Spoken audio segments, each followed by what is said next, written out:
এমনি তো হইতো নয়, এমনি খাওয়া যাবে তো ভালো করে।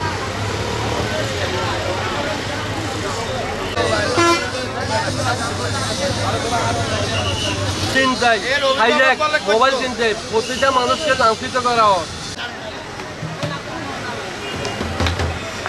এখন আমি আইনের কাছে যে আবেদন দেই তাদেরকে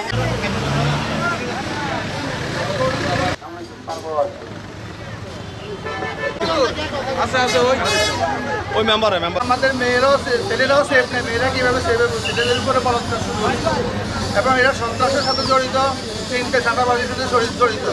এদেরকে সাহায্য করার জন্য আমরা প্রশাসনের নিকট আবেদন জানাচ্ছি।